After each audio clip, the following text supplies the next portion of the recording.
Hello, my name is Callum Campbell. I'm the founder of Greenline Ferries. I've been in the marine transportation industry for 20 years, and I've worked with many of you before in previous lives and iterations.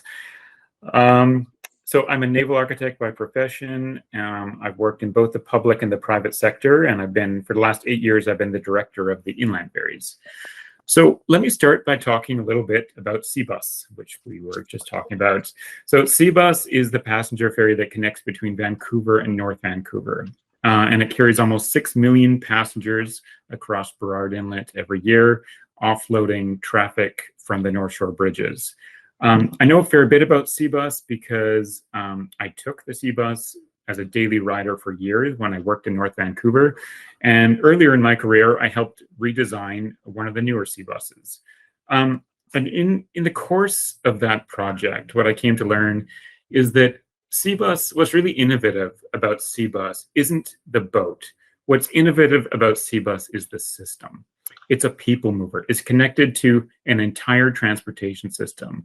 The terminals, the gangways, the portal to the onward modes of transportation that get people to where they want to go. You know, today, Seabus seems like it's inevitable part of Vancouver, but back in the 70s, someone had to think through all these aspects, and Fuzz, maybe you were one of them, and think about it from the rider's perspective. And they had to muster the vision and conviction to make that a reality.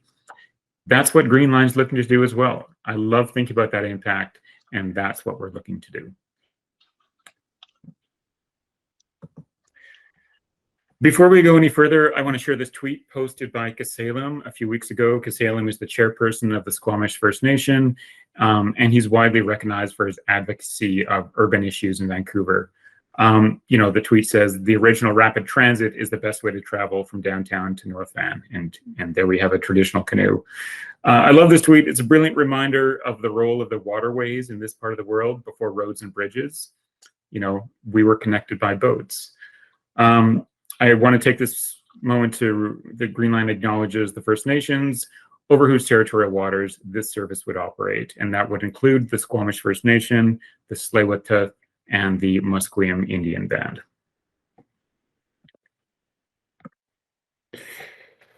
The coastal ferry system we have today has its origins in the car ferry services first introduced in the 1950s and 60s.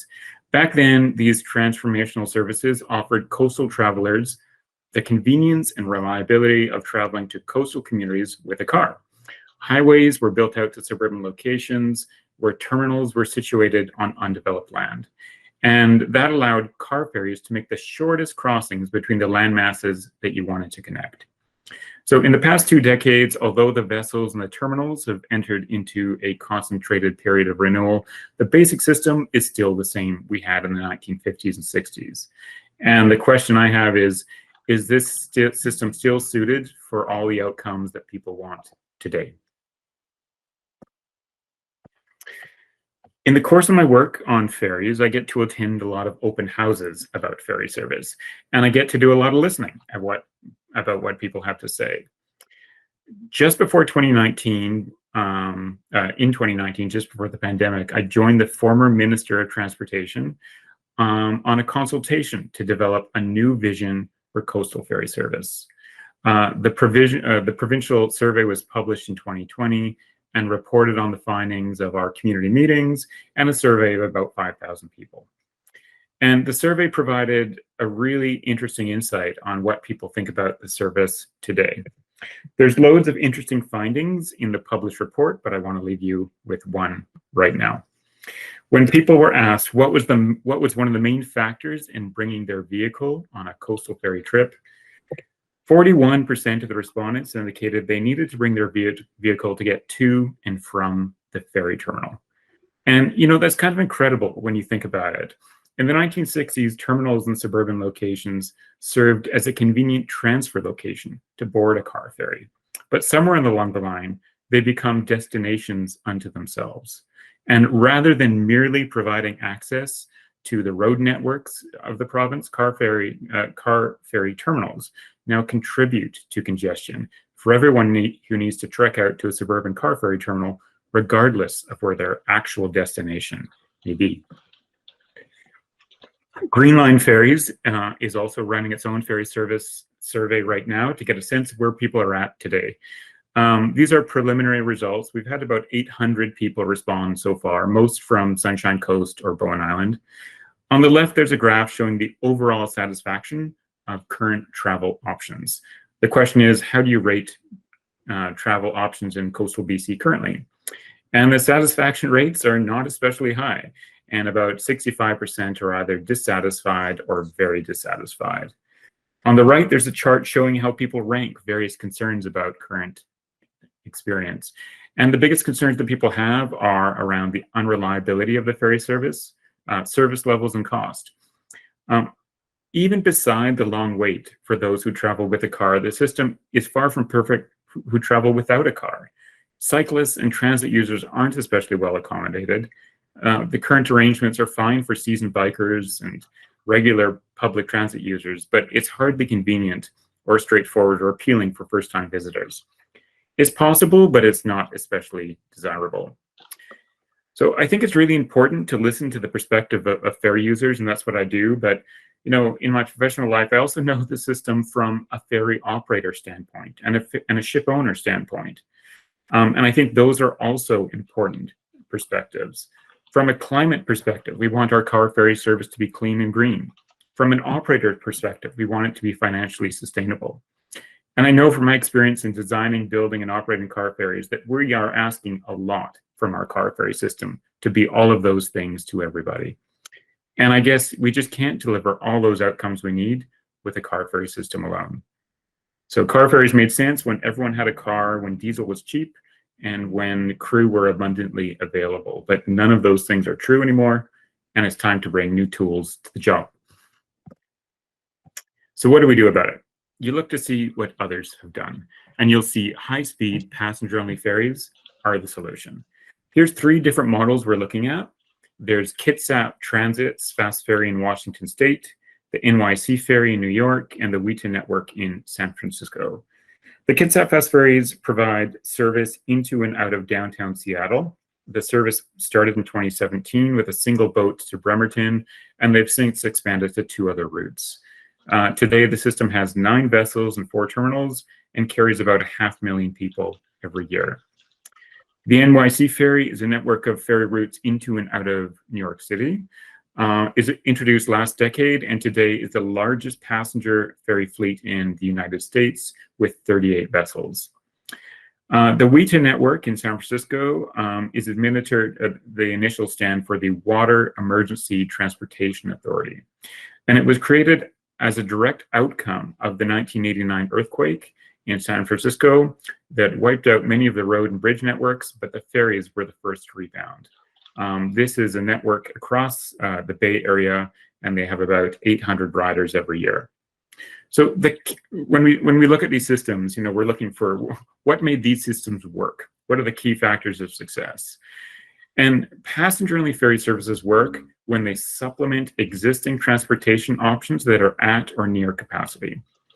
They work when they are fully integrated with other mobility modes. So especially local and regional transit, and that might also be car share, ride hail, all of those other active transportation, all of those other mobility modes that we use. And you know, the other thing that we looked at is passenger-only ferries are expensive and they require a significant amount of upfront capital. And so before deployment, they need to be well capitalized. And that, in essence, is the big idea for us. Greenline, my company, is looking to deliver a new high-speed passenger-only ferry system that connects between the hearts of coastal communities. And we want to do that with all-electric ferries.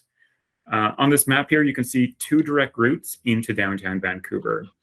The plan starts with the procurement of 2 high-speed, purpose-built ships designed for the waters of the Salish Sea, and terminals located in Gibsons, Bowen Island, and Metro Vancouver. At a cruise speed of 23 knots, the voyage time from Gibsons to waterfront is 75 minutes, and the voyage time from Bowen to waterfront, for example, is about 45 minutes. Fast, frequent, and affordable passenger-only ferry service connecting Bowen and the Sunshine Coast to downtown Vancouver has the potential to reduce end-to-end travel times and costs for commuters and visitors, and frees up capacity on the existing BC ferry routes. Passenger-only ferries are a way that we can grow the coastal ferry system in a way that's better aligned with the challenges of this century. These routes we're looking at these routes because they're relatively short, they're within range of an all-electric ferry, there's existing capacity challenges, and there's a relatively strong commuting base on these runs as well. I'm going to take you through a little animation right now just to track you through what these routes look like. This green route is the one that goes from Bowen Island to Vancouver. Oh, sorry, from Gibsons to Vancouver. So we're zooming in on Gibsons here. You can see the town of Gibsons, and you see a few marinas. Here is one potential spot. There's a few locations in each of these communities where a terminal could go. That's a 75-minute trip into downtown Vancouver. Here's a potential spot in Vancouver. This would be the outer berths of the Seabus terminal. That's a facility I know fairly well. And I know that previous passenger-only ferries have gone there as well. I believe it was the Royal Sea Link Express and Harbour Links have also used that particular facility. Now I'll take you on a little run of what the other route would be. That's going to be the blue line you see here. Here we go. So this run is going to take us from Vancouver over to Snug Cove, where here's one of the locations we're looking at on Bowen Island, which would be the existing water taxi dock. There you go.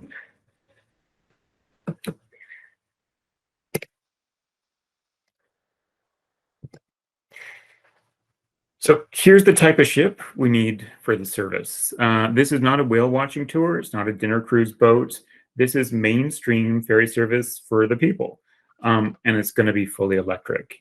This is MS Medstrom. This is the world's first all-electric, high-speed, passenger-only ferry. It just went into service in September, and I went to go see it in September. It's brilliant. It's a very pleasant experience to be flying along at 27 knots without any engine noise or vibration. All you hear is the rush of the water. It's designed to carry various combinations of passengers, bikes, e-bikes, cargo wagons, you name it. The batteries installed, they are Corvus Dolphin batteries. It's 1.5 megawatt hours of installed battery storage. The vessel charges at 2.3 megawatts, and it was a Wärtsilä integrator right from the grid all the way to the electric motor. I should mention this vessel has no fossil fuel backup of any type. It's fully electric.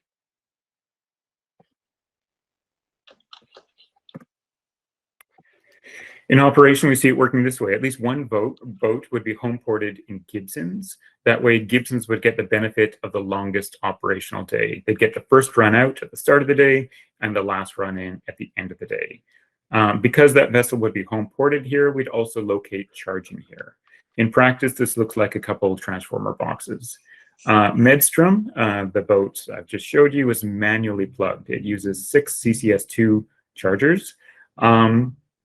So it's not an automated charging system. The other vessel would likely be home ported in Vancouver, but it could also be home ported in Bowen. The specific times here are preliminary, but the basic takeaways are this. The vessel would operate all day long, so it's not just a commuter run. And there are significant travel time savings to be had if you're traveling from the heart of one community into Vancouver. Hey, Callum, before you go on there, yep. You said 2 vessels. Is that 2 vessels per route, or is that 2 vessels total? 2 vessels total. Okay. Yeah. Yeah. So passenger-only ferries, as we've seen in our study cases, they are enhanced when they act as a seamless extension of the public transit, ride-hail, car share, you name it. So we're having, we've opened conversations with all of these entities here. Some are transit, some are ride-hail, some are car share. this is a really exciting way. These are services that maybe some of you have used before. This is how people make their onward links, beyond the ferry service to get to where they're actually going.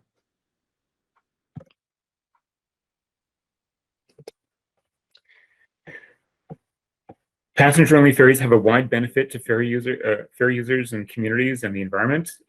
They reduce travel time, they reduce travel cost, and they're more resilient to economic swings, to crewing availability, for emergency response. They're more agile to meet demand issues. So passenger-only ferries have a lot of benefits that go beyond what a car ferry can do. So the plan is as follows. From now until March, my team here in Victoria, we're building the feasibility plan.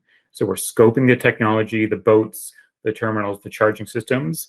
We're building detailed ridership models, and we're engaging with the communities. In fact, we're hosting open houses next week in both Gibsons and Bowen Island.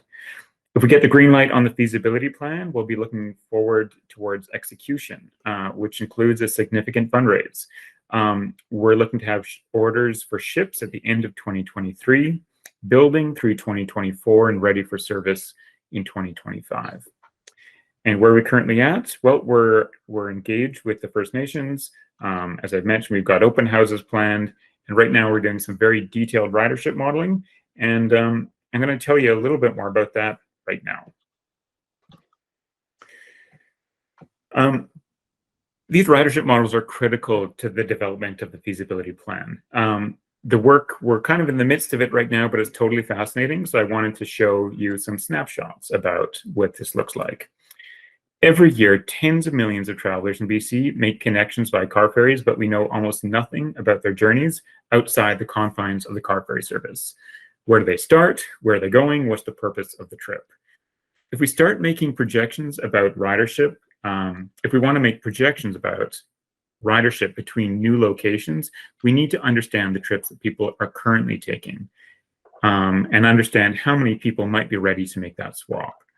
The traditional methods of ridership analysis amount to a tally between the people who travel between the ferry terminals.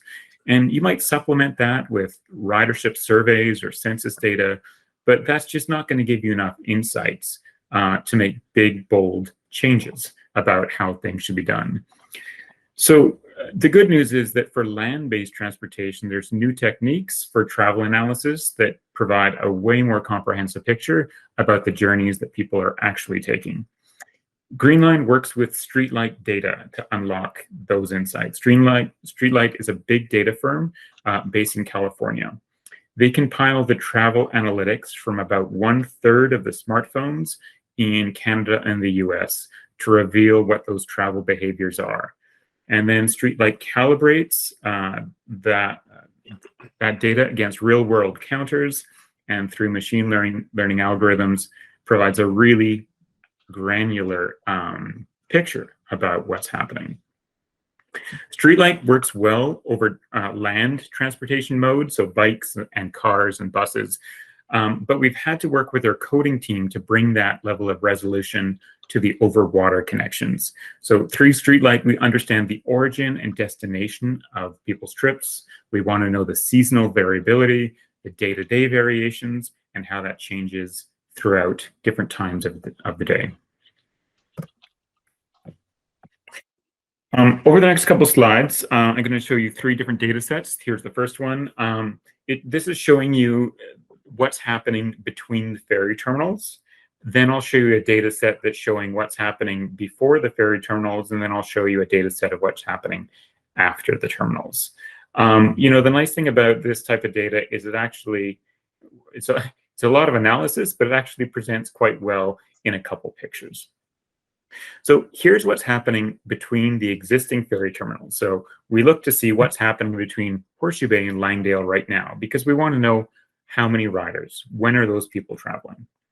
Through our work with Streetlight, we're able to produce this heat map of ridership, showing the flow of traffic between the existing car ferry terminals at different times of the year and different times of day. So what Streetlight provides is a relative distribution of ridership. So for the picture here, these magnitudes are represented by the color, where the green is a lower average ridership and the red is a higher average ridership. We can calibrate this relative distribution against the published ridership numbers to get a clear picture of ridership at all times of day and all times of year. And that's the main takeaway from this analysis. So for any interval at any point in the year, we've got a very solid method for determining how many people are traveling between the Sunshine Coast and Metro Vancouver. And even looking at this graph, there's some interesting insights here too. You can see, for example, a strong midday demand for all times of year, telling us that the trips that people make aren't always commuting trips. And that finding backs what we've seen in the Greenline survey data, showing a high proportion of people who aren't just commuters. A lot of people are traveling for medical appointments and or for shopping. You can also see some directionality variations. So a lot of people are headed from Horseshoe Bay at the start of the weekend and return from Langdale at the end of the weekend. Once again, this confirms the survey data showing that there's a strong visitor base from Metro Vancouver on the weekends. So now let's look and see what's happening on the land side. This is another animation, and I'll start the animation. I'll just talk through it as to what we're seeing here. So this is a sample of the trips that people are making to the terminal. We're looking right now at the Sunshine Coast. At the bottom of the screen is Gibson's. So every day, thousands of coastal travelers make their way from points on the Sunshine Coast to the Langdale terminal to make onward trips to Metro Vancouver. So this video shows hour by hour on a typical day where people start their trip when they head to the ferry terminal in Langdale. The data is organized by the census dissemination area. So the taller the bar, meaning the more people. So why is this data important? For Greenline to work, we want to see lots of activity in the places where we want to connect. So Gibson's is located at the lower portion of this graphic. And as you may have seen, Gibson's was indeed an active area for ferry travelers. And by organizing these zones into census dissemination area, we can also do a deep dive into the demographics. So all the demographic information that helps us understand the residents and the households that make these trips. Here's the third piece of data. This is where people go, after they take the ferry. So folks who have left their homes on the Sunshine Coast, taken a ferry, and now they've arrived into Metro Vancouver. This graphic shows the top routes that people take once they've arrived by ferry into Horseshoe Bay. And of all the vehicles arriving at Horseshoe Bay, about 40% go on to cross the Lionsgate Bridge for destinations in Vancouver. So what does this tell us? This tells us that a lot of people are ultimately headed downtown Vancouver or to places that are readily accessible by transit, for example. It also tells us that passenger-only ferries from Gibson's and Bowen Island don't just help ferry residents in those areas. They're also going to help reduce congestion on the North Shore bridges too. They're also going to help folks who live on the North Shore. These insights, each of these insights help us build a complete understanding of the end-to-end trips that people are taking. And that helps us project ridership between new terminal locations. Understanding ridership is important for setting up the service, but it's also going to be part of our ongoing business. For Greenline to succeed, we need to be more than a boat that takes you between docks. We need to be the platform that helps you plan and execute your coastal ferry trip. So making those onward links with onward transportation partners is critical for our success. The vision here is a single app that allows you to make your Greenline trip and brings you through your entire journey. There's been a lot of money, a lot of time spent to exploring high-speed passenger-only ferries in BC. Some of the initiatives have been building for a decade, like Vancouver Island Ferries. Others have launched and failed, and I can name you several. There's been Royal Sea Link Express, Harbor Links, Coastal Link Ferry, Pacific Ferries, and V2V. In BC alone, millions of dollars have gone into these ventures without delivering the promised gains. Greenline's approach is funders shouldn't have to take a leap of faith. We're preparing all that information now so that people are ready to make a bold investment choice about system change. And we're going to make sure that they have all the data and the analysis that they need. If you're interested about Greenline or you just want to learn more, there's a few different things you can do. You can join the Greenline Ferry Service survey. That's open on our website. You can join the mailing list, and you can follow us on social media. As I said, we've got a lot of interest in the communities. I'm expecting a big turnout next week for next few days. And this is, it's really important that we're building this thing around what the community needs.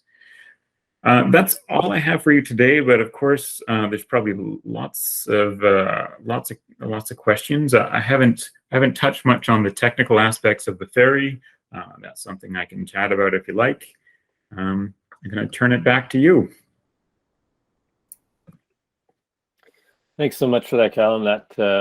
I'm sure there are lots of questions. Anyone want to go first? Oh, we got Mike.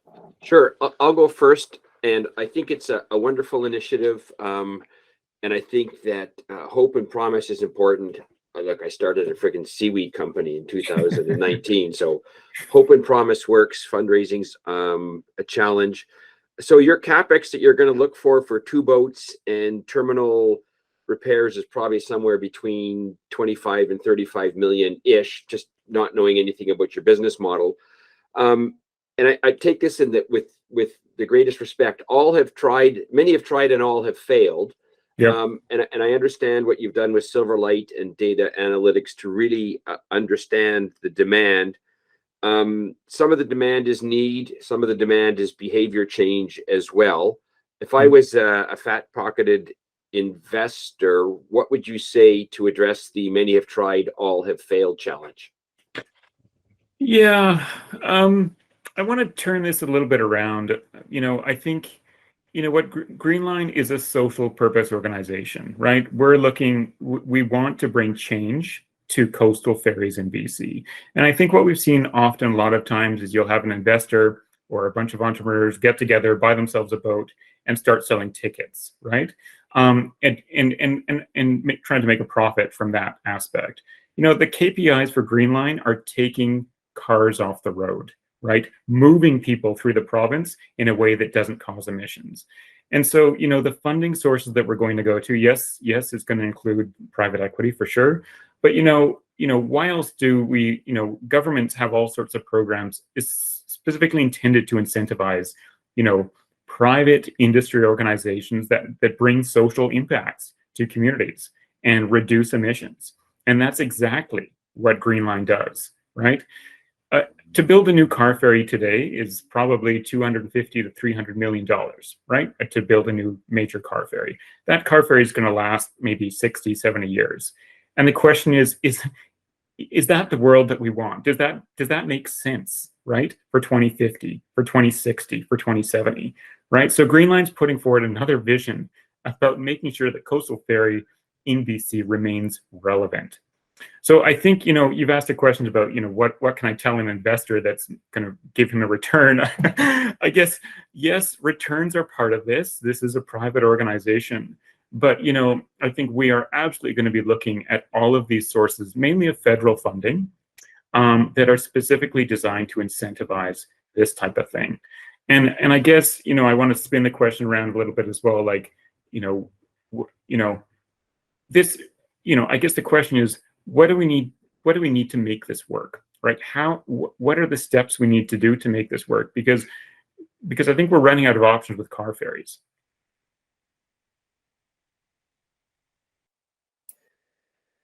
Good answer, Callum. Oh, Curran's got a question. Yeah, thanks for the presentation. It was good. It's maybe along the same lines. I was just seeing the news article here in Victoria, them loading that Victoria ferry on the boat. And we've done some look here in Victoria. There's this bottleneck out to the west shore, right, where people live, and we have this. Yeah. I know BC Ferries and CRD and others have studied that route as well for a ferry. And usually, what I've heard is the weather delay or shutdown periods are are a damper on that as well as cost. So it was along the similar lines of, well, I guess the way I think about some of these transport modal shift stuff is beyond just getting cars off the road, like what's the value add to the customers in terms of nicer experiences? Or I was wondering, have you looked at even like hydrofoils or things that might go even faster, for example, where you really try and cut down on commute times? Is that in your thinking at all? Yeah, so you hit on a few things there, and I'm happy to answer really to any of them. But so in terms of what if ferry users get out of this, right? They may or may not care that it's electric, for example, but they will care about travel time, and they probably will care about travel cost, right? So of all the things that people make their travel decisions, the calculus that goes on in people's heads when they've got different travel options and they're trying to decide which way to go, they're going to think about cost, they're going to think about time, they're going to think about reliability, convenience, frequency, dwell time, that type of thing. But cost and time, those are pretty high. And that's why these two routes rate especially well. So Gibson's downtown and Bowen downtown, there's significant time savings, even at 23 knots. With regard to hydrofoils or other types of boats, the reason I'm looking at Medstrom, this is proven tech, right? This is a boat that's operational today. Greenline's trying to do some fairly ambitious things. We're looking at, system change, and we don't necessarily want to wrap up all kinds of new tech inside of that as well. The boat works. It works really well. You can go to Norway and take it right now. And I think there's all kinds of really exciting hydrofoils on the near future. I have maybe some concerns about logs in our particular waters and how that might work. So I think that's the reason why we're looking at proven tech to sort of de-risk this, because obviously this is ambitious, and having an existing boat helps. And then I guess on your point about the Callwood run, or sort of Royal Bay, that's the one you're thinking? Yeah, of? Royal Bay to downtown was the proposal. Yeah. Yeah, I think that's I guess that's in the cards. It's maybe just not the best one to start, right? There's an existing. I think one of the tenets of starting up a passenger-only ferry service are never compete with the highway, and right now there is a highway. There is a bus alternative, and I think that's one of the challenges is the ticket price would really you'd be competing with the bus, and so I think it would just be a very expensive bus. Might be one way to see it. I think it would provide a time savings for sure. It'd certainly be more comfortable and convenient, but it may not be sort of the first place to start. Cool. Thanks. Bill. Okay, thanks. Yeah, interesting, Callum. I just wondering the driver for going after both routes with two boats right off the bat versus taking a bit more of a stepped approach or phased approach, maybe once it's been proven out. I think it's a good question. I mean, in part, we need two boats for sure, no matter what, because you always need a backup boat. That's one of the problems that we've seen here in BC, where many of them has failed. And so I think we need, and I think, the size of the boat is about 150 passengers. And I think that service, to give work to each of those vessels all day, I think you need two different routes there. Bowen Island is this much smaller population than obviously the Sunshine Coast, but there's a lot more frequent travel by the individual residents, right? They're more likely to travel into Metro Vancouver more frequently. So it's a good question. I think we want to make best use of the assets that we have, and so that would mean deploying to both routes. And Ryan. Thanks. Great presentation. Really appreciated the different facets of like covering a little bit on the technology and a lot of the reasoning as well about what's happening and what's possible. It seems to me like it makes a lot of sense, just in terms of how close it is to Vancouver, and I really don't like the time it takes to drive out to the ferry terminals. You're on the ferry for a while, and then there is something there for just going straight to the heart of the city. You know, and again, the experience I have in working in Vancouver, driving in Vancouver, like the bridges themselves introduce huge uncertainty in travel times. Like, you know, so, but still, like, you know, and I think there was a few other questions about value out of the passengers.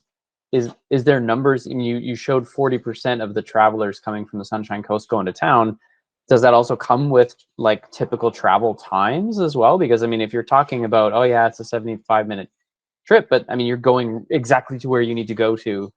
And by the way, if you bring your car, you're going to have to mess around for 20 minutes finding a parking spot, you know, alone. Yeah. Yeah, for sure. So that, I think you've hit on the model. I mean, what I've showed you is a few pictures, a few graphics of Streetlight, but I think what you're talking about is the actual models that we're building, or I would say that we're calibrating against the data that we're getting.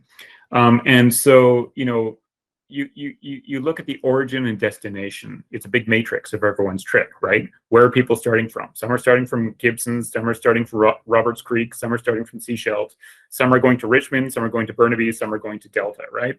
And then you sort of look at each of those cases. What's the cost? What's the travel time? And you compare the difference between what it would be right now versus what it would be with a Greenline ferry. And then you make that comparison. So, you know, it really it comes down to a whole bunch of different cases, right? It becomes a giant matrix. And you're looking to see how many people are likely to make that switch based on an overall improvement in their travel time and travel cost. So if you live in Gibsons, for example, and you have a medical appointment on Broadway in Vancouver, which is a very common trip, you know, that might take you 2 hours, even if you drive your car right now, you know, to make that, including, you know, driving to the ferry and waiting for the ferry and driving on the ferry and over the bridges. On a Greenline, you know, that would be more like 90 minutes. So, you know, that's a travel time savings right there. So you look to see where, you know, where you're going to have savings and where you're going to have time. That trip in particular is going to offer a lot of travel cost savings by not taking your car, obviously. So. And Chris C. I know that this is fairly early stages for you, but I'm curious what you've looked at so far in terms of shore charging. Are you planning on charging at both ends or just on one side, and how are the communities enabled to support that? Yeah, so it's probably going to be all three terminals. So it's going to be Gibsons and Vancouver and Bowen. And I think, you know, so Medstrom, as I mentioned, is a Wärtsilä integrator. So it uses 6 CCS2 charging plugs. And so, you know, the utility in this case is BC Hydro. So that's the first people that we're talking to right now about, you know, what are the upgrades that we need to make in order to make this happen. In terms of charging, I mean, an existing operator would be challenged to meet their existing schedule, right? Because just because you're running an electric ferry doesn't mean that you can necessarily change your schedule or your terminal time.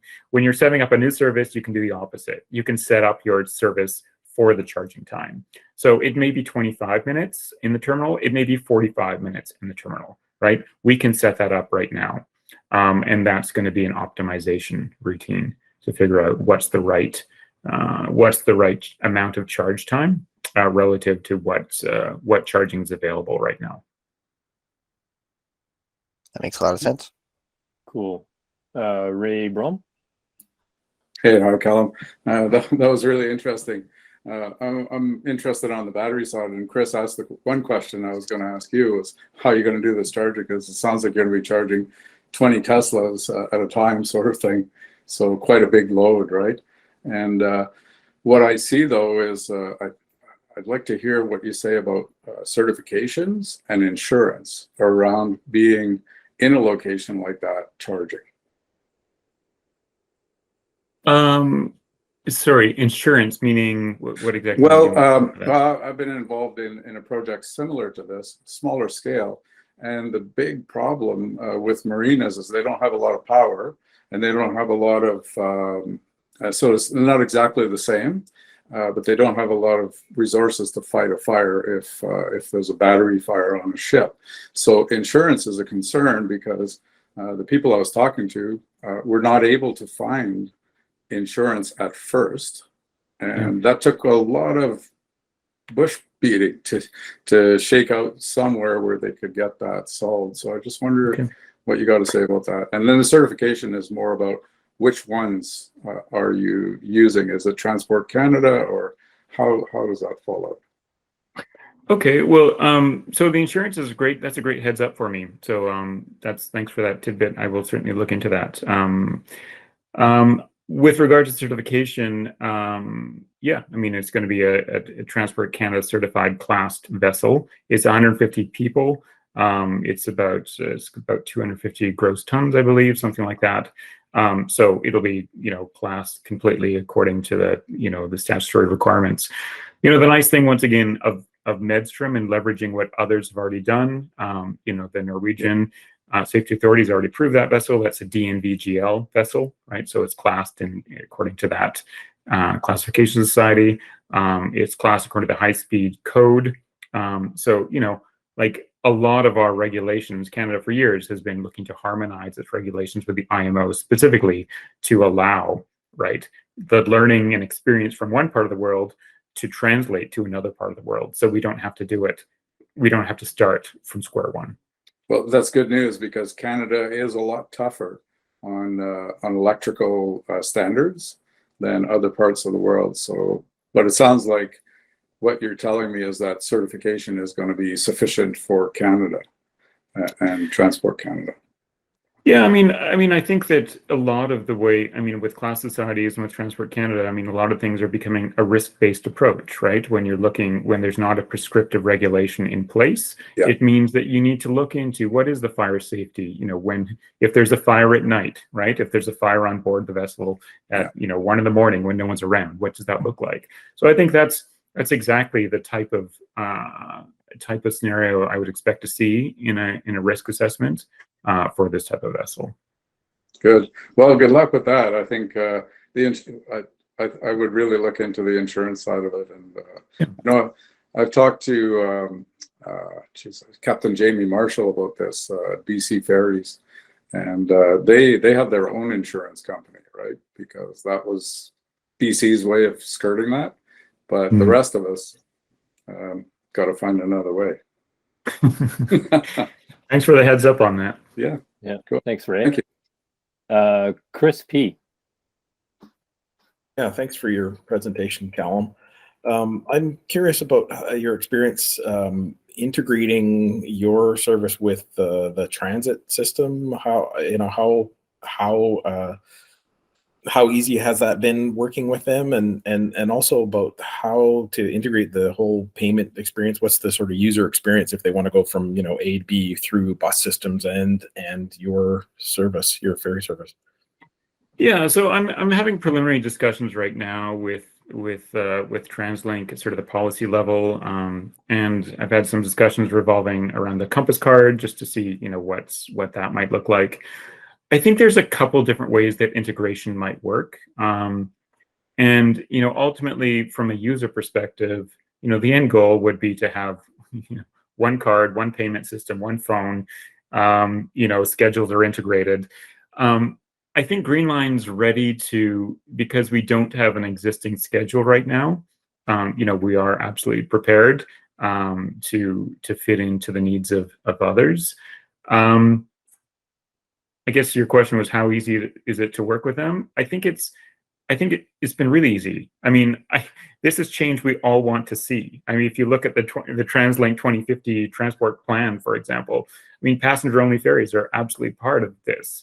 It's about it's about using our waterways for those interregional connections.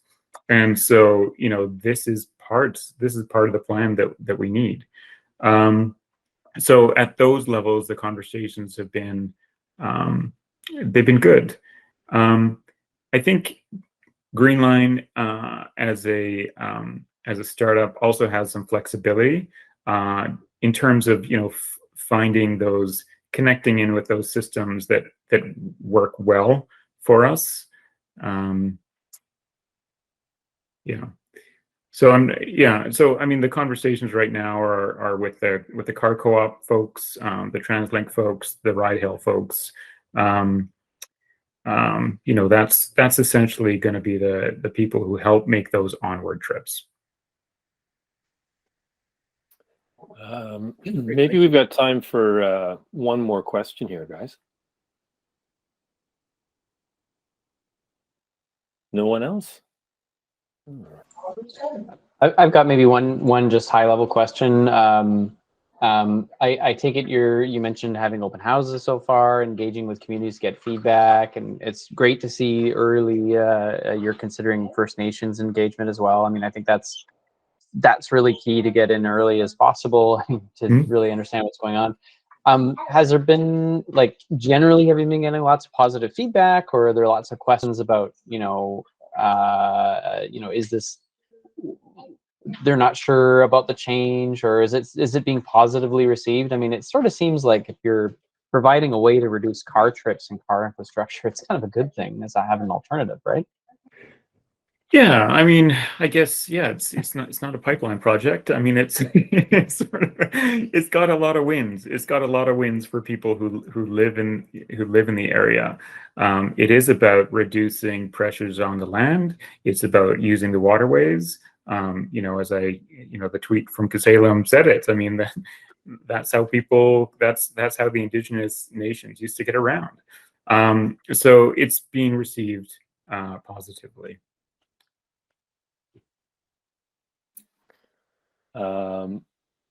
Mike, did you have a question there?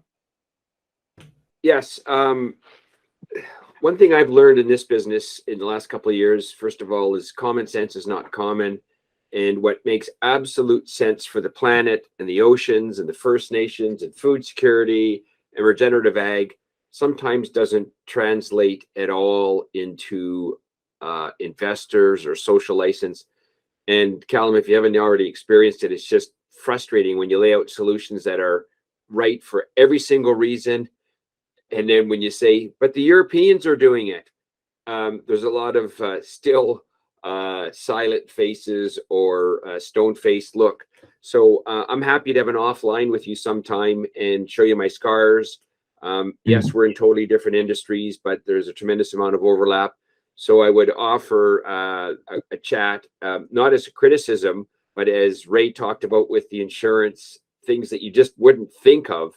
I'm happy to do that, engage with you. You could probably see my email address, mike@cascadiaseaweed.com, and happy to just let you know what my experience has been over the last 4 years operating in coastal BC with all the same communities, except the transport part.